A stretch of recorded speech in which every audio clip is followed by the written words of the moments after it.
രാത്രി ഉറങ്ങാൻ കിടക്കുമ്പോൾ കാലിലെ മസിലുകൾക്ക് കോച്ചിപ്പിടുത്തം അനുഭവപ്പെടാറുണ്ടോ? അതുപോലെ കൂടുതൽ നടക്കുന്ന സമയത്ത് വിരലുകൾ കോച്ചിപ്പിടിക്കുന്നതായിട്ട് തോന്നാറുണ്ടോ?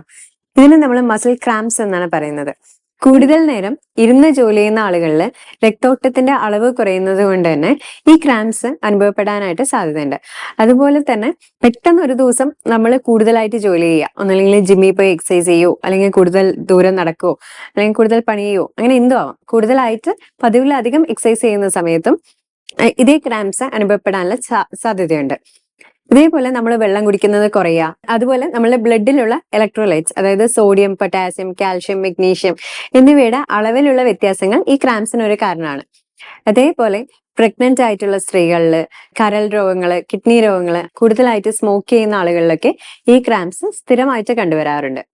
നമ്മൾ എപ്പോഴാണ് ഈ മസിൽ ക്രാംസിന് ഒരു ഡോക്ടറെ കണ്ടത്?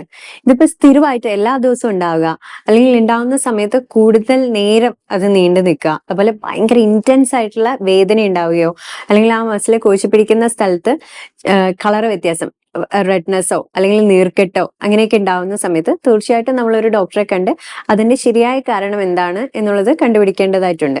ഇത് മാനേജ് ചെയ്യാനായിട്ട് നമ്മളുടെ ഡയറ്റിൽ ധാരാളം ഇളനീര് വെള്ളം, നാരങ്ങ വെള്ളം, ധാരാളം ഇലക്കറികള്, നട്ട്സ്, ബനാന, വാട്ടർമെലൺ ഇതൊക്കെ ഇൻക്ലൂഡ് ചെയ്യാം.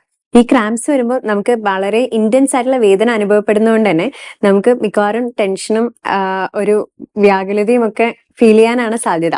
പക്ഷെ നമ്മൾ അങ്ങനെ ആയിക്കഴിഞ്ഞ് കഴിഞ്ഞാൽ ഇതിന്റെ ഇന്റൻസിറ്റി, ഇതിന്റെ വേദന കൂടുകയുള്ളൂ. അപ്പൊ നമ്മൾ അപ്പൊ ചെയ്യേണ്ടത് പാനിക് ആവാതെ റിലാക്സ് ചെയ്യുക എന്നുള്ളതാണ്. നമുക്ക് റിലാക്സ് ചെയ്യാനായിട്ട് നമുക്ക് ഒരു ബ്രീത്തിങ് ടെക്നിക് ഒക്കെ യൂസ് ചെയ്ത് നോക്കാവുന്നതാണ്. ആദ്യം പതുക്കെ ശ്വാസം ഉള്ളോട്ടെടുത്ത് ഹോൾഡ് ചെയ്ത് പതുക്കെ റിലീസ് ചെയ്യുക. അപ്പൊ അങ്ങനെ ചെയ്തുകൊണ്ടിരിക്കുമ്പോൾ നമ്മൾ താനെ കുറച്ചൊന്ന് റിലാക്സ് ആവും. അങ്ങനെ ചെയ്യാം. അതേപോലെ തന്നെ നമ്മളുടെ ക്രാംസ് വരുന്നതിന്റെ ഓപ്പോസിറ്റ് ഡയറക്ഷനിൽ പതുക്കെ മസാജ് ചെയ്ത് കൊടുക്കുക. അതുപോലെ കാലൊക്കെ സ്ട്രെച്ച് ചെയ്യുക.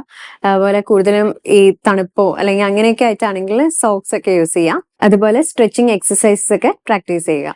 ഈ മസിൽ ക്രാംസിന്റെ കാരണത്തിനനുസരിച്ച് ഹോമിയോപ്പതിക്കലി നമുക്ക് വളരെ വളരെ പെട്ടെന്ന് തന്നെ ഇതിനെ മാനേജ് ചെയ്യാനായിട്ട് കഴിയുന്നതാണ്. സ്ട്രെച്ചിങ് എക്സസൈസസ് എങ്ങനെയാണ് ചെയ്യേണ്ടത് എന്നുള്ള വീഡിയോന്റെ ലിങ്ക് ഇതിന്റെ ഡിസ്ക്രിപ്ഷനിൽ കൊടുത്തേക്കാം.